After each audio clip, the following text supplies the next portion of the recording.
les choses apparaissent et disparaissent de manière impromptue. Mais elles laissent toujours des traces. Et ces traces, nous les voyons réapparaître à des moments qui sont eux-mêmes impromptus. En fait, il ne reste jamais rien. Et par exemple, quand nous marchons sur la Terre, en principe c'est mieux de marcher sur la Terre, eh bien, on oublie facilement, heureusement d'ailleurs, qu'il y a des os partout, des cadavres qui sont enfouis dans le sous-sol. Alors, c'est pour dire que la disparition, en fait, est toujours plus ou moins une fausse disparition, un faux semblant de la disparition. C'est-à-dire que même, par exemple, quand quelque chose n'est plus dans le paysage que nous avons l'habitude de voir, cette chose-là, nous la rétablissons naturellement, comme si elle n'avait pas disparu. C'est-à-dire, nous faisons semblant, mais c'est une manière de faire qui est quand même très naturelle, nous faisons semblant, justement, de faire comme si les choses étaient encore là, alors que parfois elles ne sont plus là. Et c'est de la même façon que quand nous regardons par exemple les nuages, nous sommes parfois portés par un phénomène qu'on appelle le phénomène de pareidolie, c'est-à-dire que on voit des formes dans les nuages, ou même des formes dans la nature en général, on voit des formes qui qui ressemblent à quelque chose que nous connaissons. C'est-à-dire que nous leur prêtons immédiatement un nom ou un sens, alors que finalement ce sont des illusions d'optique. C'est pourquoi le phénomène de perception, quel qu'il soit, est toujours en état de trouble, en quelque sorte. On parle beaucoup, évidemment, des pathologies de la perception, mais en fin de compte, la perception elle-même n'existe parce qu'elle est troublée à l'origine. C'est ça l'acte de perception. C'est un trouble de l'œil, un trouble visuel. Et ce trouble visuel peut apparaître tout à fait calme, tranquille, parce qu'au fond, on fait réapparaître tout naturellement ce qui a disparu. Mais si on considère que l'inconscient, dans l'hypothèse où il existe, l'inconscient finalement fonctionne de la même manière, c'est-à-dire que l'inconscient c'est une accumulation de traces, une superposition de traces, et la façon dont ces traces demeurent crée une sorte d'archéologie de notre visualisation qui ne dépend pas de notre volonté. Une archéologie de la visualisation qui vient justement de l'accident de la perception, et puis justement de la disparition des choses, de leur surgissement. Donc on est toujours dans cet état troublé de la perception. Alors évidemment, vous allez me dire, il y a des gens qui se promènent tranquillos et qui regardent les choses comme elles sont et qui n'ont pas l'air d'être du tout troublés.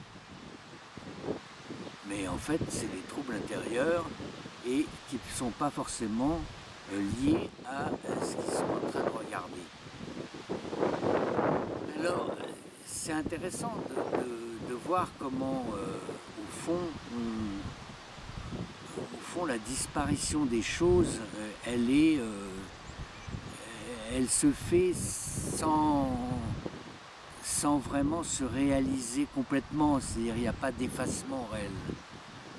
Et cette superposition des traces dont je parle, en fait, produit pour nous un effet de simultanéité temporelle, c'est-à-dire qu'on ne sait plus si on est au présent, au passé ou au futur.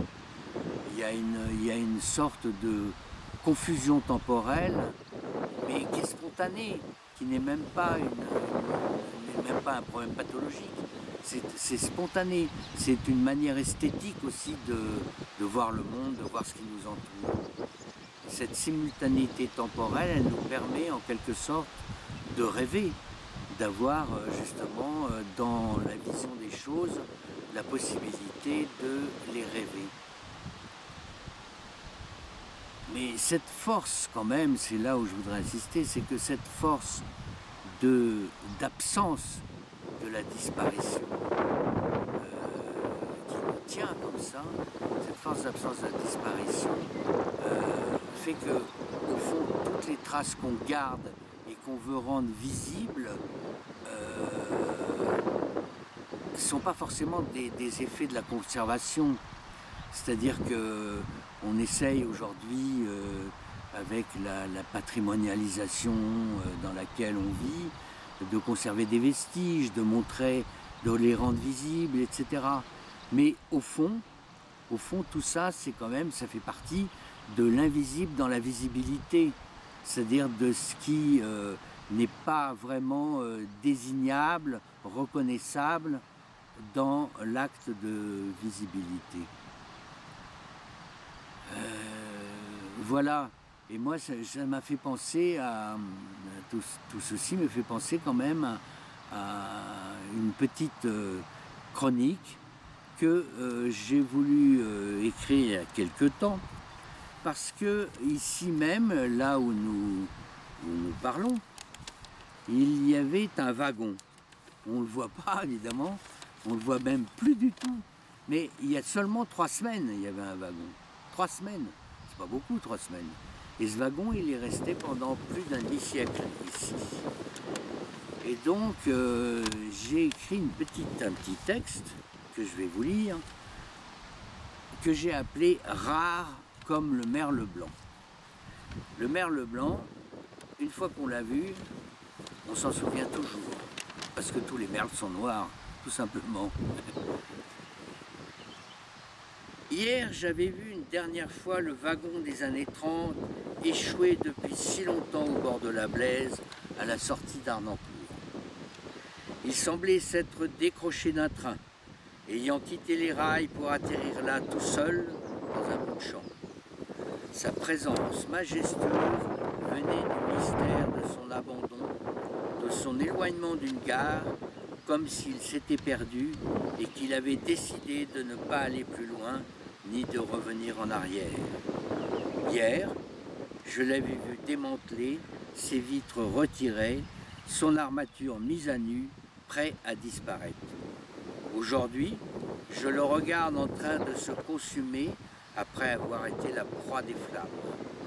De lui, il ne reste déjà plus que les vestiges noircis par la fumée. En peu de temps, les images de son évanescence se sont succédées comme les derniers tableaux de son existence. Est-ce le mouvement de l'apparition et de la disparition qui fait la puissance d'un paysage? Imitant pour notre regard les rythmes naturels de la vie et de la mort, un tel mouvement semble nous confronter à l'insignifiance profonde de la métamorphose.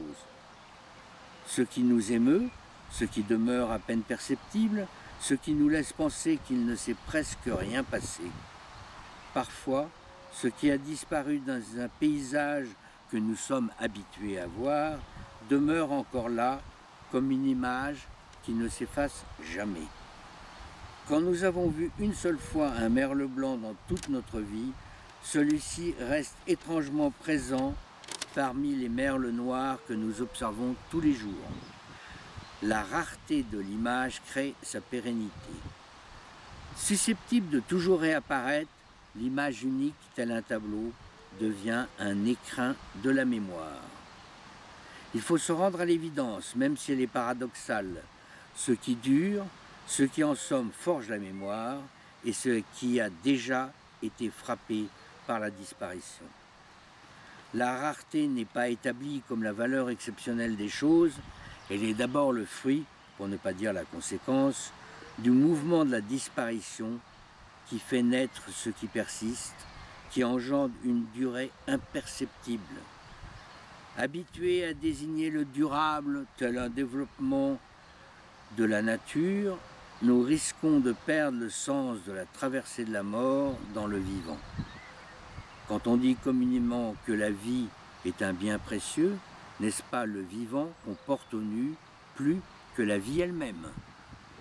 Quand on souhaite une bonne santé à quelqu'un, on l'exhorte à tout faire pour rester en vie, même si l'obsession contemporaine de la durée de vie ne vient pas d'un amour effréné de la vie.